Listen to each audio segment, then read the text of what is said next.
Scrambling. I absolutely love it. Hello everyone, welcome to another episode of Clogs on the Mountain. My name is Cos and I am the Scrambling Dutchman. Today we're going to cover a topic a lot of people ask about. When do you use a rope? Well, let's dive in and have a look. Now, by any means, this is not going to be a tutorial video, so I'm not going to tell you what is what and how to do it.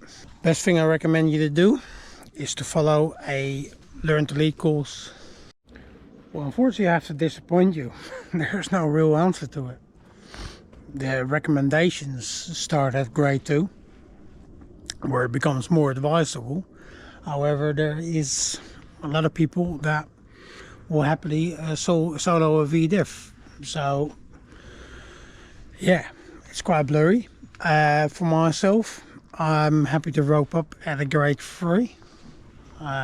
If I've done the route before on a rope and I feel confident enough, I'm happy to solo it. So it's complete personal preference, but let's dive in further and have a look at some rope work.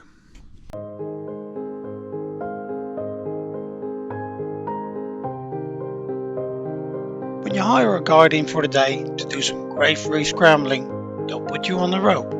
This is due to safety precautions and for insurance purposes.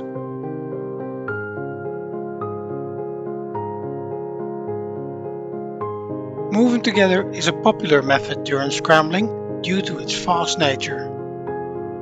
Here, the lead climber will have a limited amount of gear with him.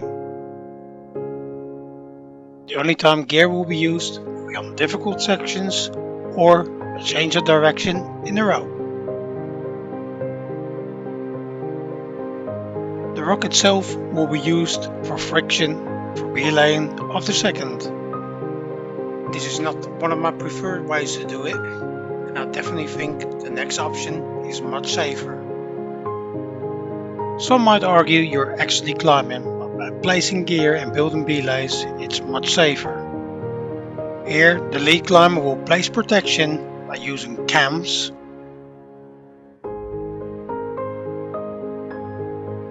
or by placing nuts,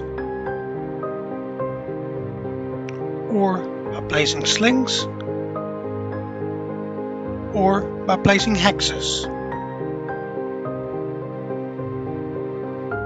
Quick drawers will then be placed on the protection, to which we then will clip the rope.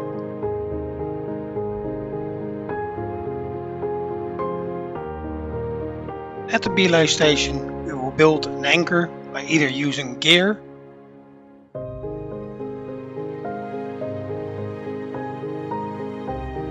or simply placing a sling over a spike. After building a safe belay station, it is time to bring up the second.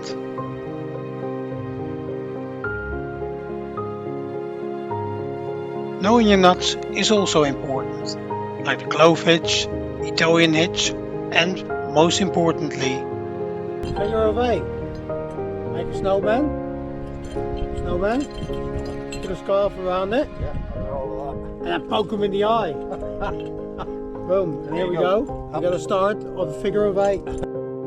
Another great aspect of having a rope with scrambling, whenever there's trouble, you can abseil back down. With all that said, there's nothing to be ashamed of when using a rope on a grade 3 scramble. So that's it for today. If you like this episode, hit that like button, subscribe to the channel, unless you've already done that. If you want to get more benefits out of the channel, check out our members area. For now, thank you all for watching, and I hope to catch you on the next adventure. See you later, guys.